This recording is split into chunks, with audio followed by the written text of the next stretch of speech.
Hi ma'am. Ma'am ngasi se Durga Puja series ki look number 2 oidini aduga ma'am agi background se aina khara sum decorate tore puja gi feeling laknaba ko Durga Puja matam dina title se ga pi no ko asong na pamjo phom na makeup se taw yai adui horasi ai ko makeup hau ju mang de skin care to rakchore skin care to na lore hojik makeup horasi makeup ke an best step se primer oidini primer amala ora ga teaser again Housing and Lori primer say currently agi affordable loy bada ko agi favorite high tare sigi inside ki 3-in-1 primer se mayam under 250 ki manung na mayam irai lai na phangani ko 210 rupees the man sum phangmani ba offer lap ko matam da asigi se mayam hong bada yapna primer ni long lasting hele khoi skin jabadi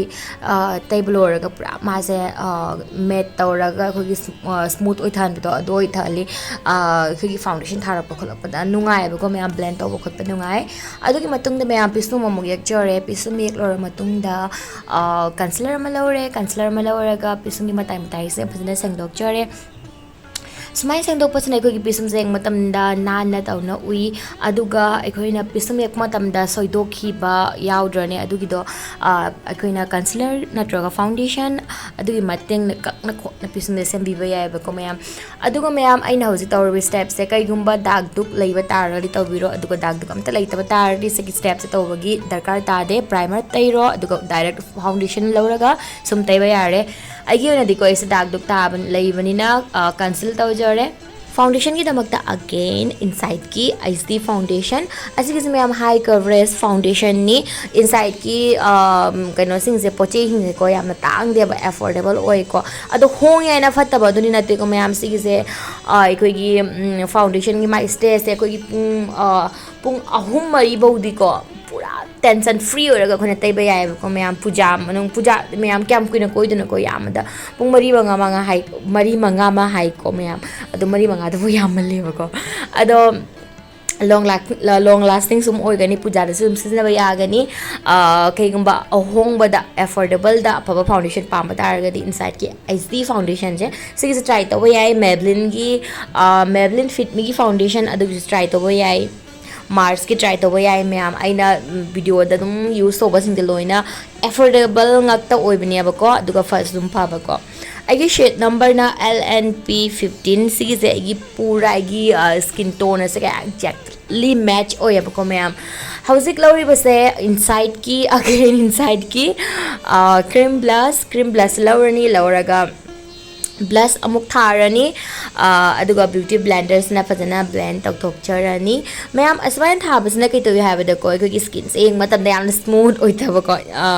yengo mayam blend to lor matung da smooth oi thaba yamna tanaw ba look ama pibi ba ko aduga loina na ko ai ko gi blush se ko khari yang to no ko thari ba ko mayam phana aphaba phana atang ba ko gi blush lei ba taraga su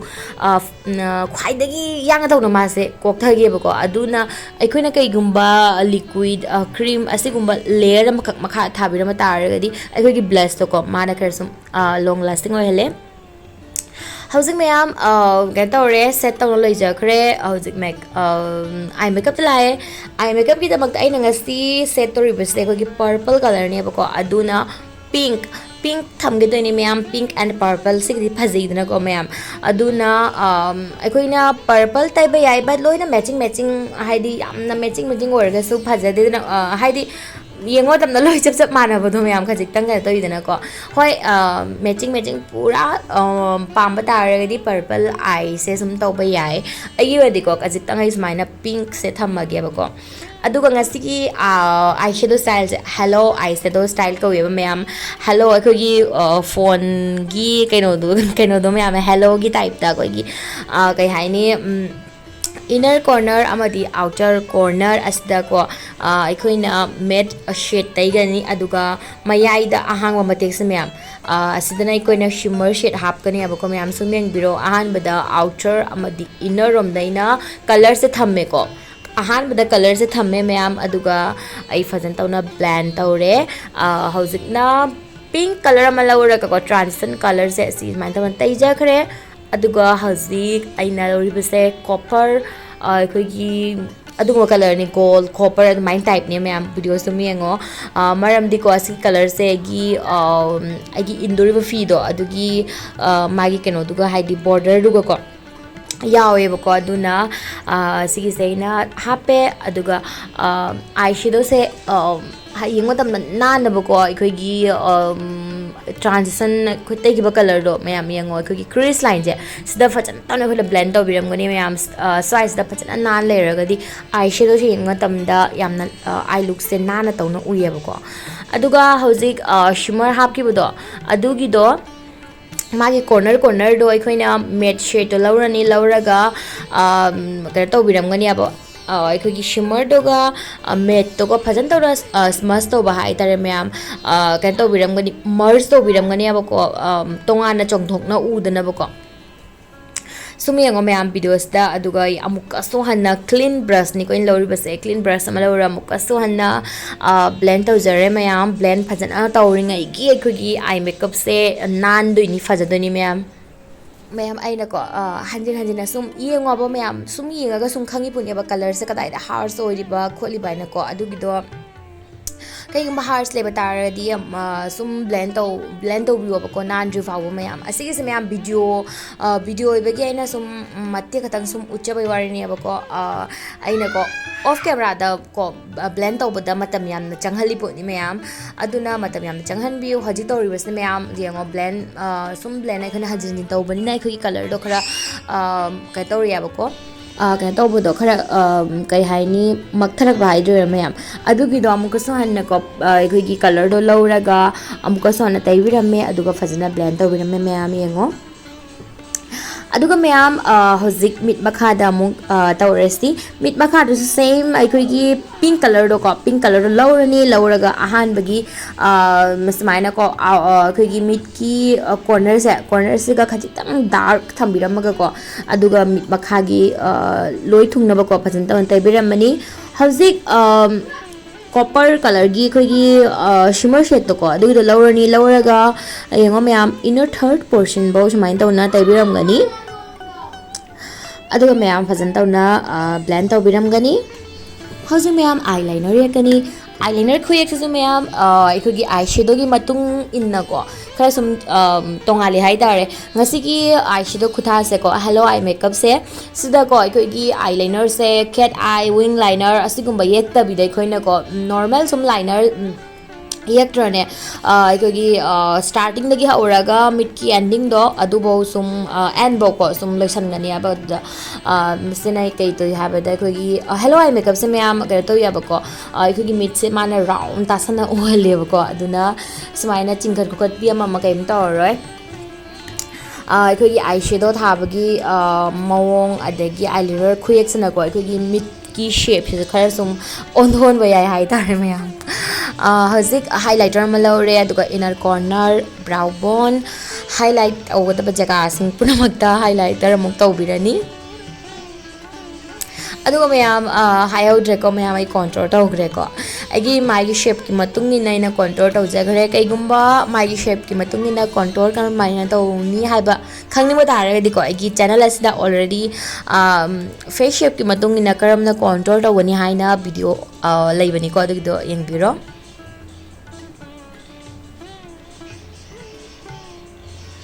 makeup से लोइरए ma'am हौजिक lip liner अमा फजना येक्थोकचरनी lipstick थादु ममांगदा lip liner सिना फजना lips की boundary से येक्थोकचरनी अदुगा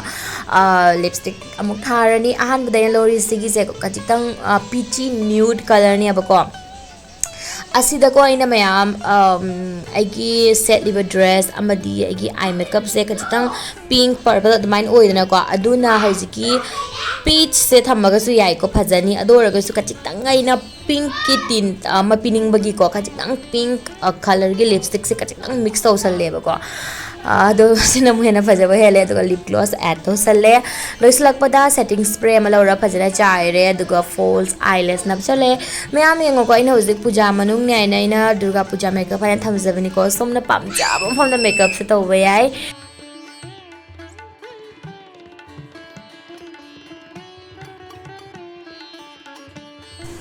ꯃꯌꯥꯝ ꯑꯍꯥꯟꯕꯒꯤ ꯁꯤꯗꯀꯣ ꯑꯩꯅ ꯁꯤꯒꯤ ꯅꯦꯛꯀ꯭ꯂꯦꯁꯁꯦ ꯁꯤꯖꯜꯂꯦꯕꯀꯣ ꯑꯩꯈꯣꯏꯒꯤ ꯂꯛꯁꯃꯤ ꯍꯥꯔꯁꯦ ꯑꯗꯣ ꯁꯤꯒꯤꯁꯦ ꯃꯌꯥꯝ ꯑꯩꯅ ꯃꯤꯁꯣꯗꯒꯤ ꯂꯧꯈꯤꯕꯅꯤꯀꯣ ꯌꯥꯝꯅ ꯍꯣꯡꯅ ꯇꯧꯅ ꯑꯗꯨꯅ ꯀꯂꯔꯁꯦ ꯀꯣꯛ ꯂꯩꯔꯝꯃꯦ ꯃꯌꯥꯝ ꯎꯔꯝꯒꯅꯤ ꯌꯦꯡꯉꯣ ꯈꯔ ꯈꯔ ꯃꯨꯔꯤ ꯃꯨꯔꯤꯗꯧ ꯂꯩꯕꯁꯦ ꯑꯩ ꯑꯍꯥꯟꯕꯗ ꯌꯦꯡꯍꯧꯗ꯭ꯔꯦꯕꯀꯣ ꯑꯗꯨꯅ ꯆꯦꯟꯖ ꯇꯧꯔ ꯂꯥꯛꯑꯦ ꯍꯧꯖꯤꯛ ꯆꯥꯟ ꯕꯥꯂꯤ ꯑꯃ ꯁꯤꯔ ꯂꯥꯛꯑꯦ ꯃꯌꯥꯝ ꯁꯤꯒꯁꯨ ꯁꯨꯝ ꯄꯛꯅꯔꯦ ꯁꯤꯅꯤ ꯃꯌꯥꯝ